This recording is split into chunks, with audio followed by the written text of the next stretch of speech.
நண்பர்களே, நான் இன்றைக்கி உங்களுக்கு ஒரு கதை சொல்ல போகிறேன். அந்த கதையை கேட்டு நல்லா ஷேர் பண்ணுங்கள், சப்ஸ்கிரைப் பண்ணுங்கள், என்ஜாய் பண்ணுங்கள். வாங்க கதைக்குள்ளே போயிடலாம்.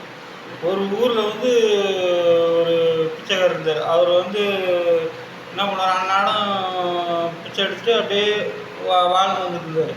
இப்படியே ஒரு பிச்சை எடுத்துகிட்டு இருக்கும்போது ஒரு நாள் என்ன பண்ணார், ஒரு இடத்துல அதிகமாக மாவு போட்டாங்க. எப்பயும் அவருக்கு ஒரு நாளைக்கு தேவையான மாவு தான் கிடைக்கும். ஆனால் அன்னைக்குன்னு பார்த்து ஒரு எக்ஸ்ட்ரா ஒரு அரை அப்படி மாவு. உடனே அந்த பிச்சைக்காரருக்கு தாங்கவே முடியல. ஆஹா, நம்மளுக்கு இன்னைக்கு கிடச்சிச்சடான்னு அப்படியே அவரும் வீட்டுக்கு விட்டார். வீட்டுக்கு வேணும் அவர் நடந்து வரையிலேயே மனக்கடை கட்டிட்டு வர்றார். இந்த மாவை அப்படியே விற்று டெய்லியும் அப்படியே இந்த மாவை எக்ஸ்ட்ரா உள்ள மாவை விற்று அது காசு வரும். இப்படியே டெய்லியும் மாவை விற்று நம்ம காசு வந்துடும் அப்படின்ட்டு அப்படியே வீட்டுக்கு வந்துட்டார். வீட்டுக்கு வந்துட்டு நல்லா கால் மாட்டில் அந்த மாவை வச்சுட்டு இவர் படுத்து தூக்கிட்டு இருந்தார். படுத்து தூக்கிட்டு இருக்கும்போது அவர் கனவுல ஃபஸ்ட்டு அவர் போய் பெரிய கொடிச்சிடுறார். அந்த மாவை விற்று அவர் பெரிய பணக்காரர் அப்படின்னு அவர் கனவு கண்டுக்கிட்டே இருக்கார். கனவு கண்டுகிட்டே இருக்கும்போது அப்படியே ஒரு மனக்கோட்டு கட்டிகிட்டே இருக்கும்போது அப்போ போகிறார். போனால் ஒரு இடத்துல போய் பொண்ணு பார்க்குறாங்க. அந்த இடத்துல அவருக்கு பிடிக்கல. உடனே பெரிய பெரிய பெரிய ராணிங்கள்லாம் அவருக்கு மாலை இடுறதுக்கு கியூவில் நிற்கிறாங்க. உடனே அவர் அதில் ஒரு ராணியை செலக்ட் பண்ணி அவர் கல்யாணம் கட்டிட்டு அப்புறம் அந்த அம்மா கர்ப்பமானோன்னா அது குழந்தை பக்கம் போகும்போது அந்த குழந்தையும் வளர்ந்த உடனே அப்போ அவர் ஒரு குதிரை வளர்க்குறாரு.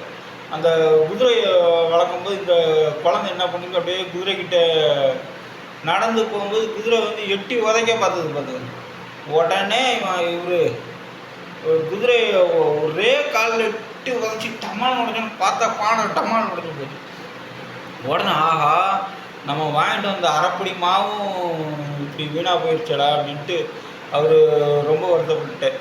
உடனே அப்போ தான் நினச்சாராம், ஆஹா, நம்ம ஒரு அரைப்படி மாவு எக்ஸ்ட்ரா கிடச்சதுக்கே நம்ம இப்படி போட்டு பானையை உடச்சிட்டோமே அப்படின்னு அவர் நினச்சார். அப்புறம் முடிச்சு ஆஹா, நம்ம இது இவ்வளோ நேரம் கனவு கண்டிருக்கோம் அப்படின்ட்டு. இந்த கதையிலேருந்து என்ன தெரியுது, எதுவுமே கொஞ்சம் வரும்போது நம்ம அதை உடனே கற்பனையில் போயிடக்கூடாது.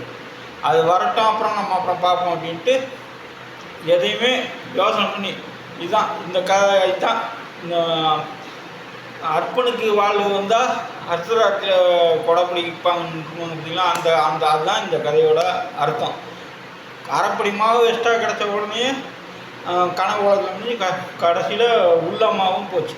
இதுதான் இந்த கதையோட அர்த்தம். எதுக்குமே எப்பயுமே ஒரே மாதிரி இருக்கும். அதான் நல்லது. நன்றி, வணக்கம்.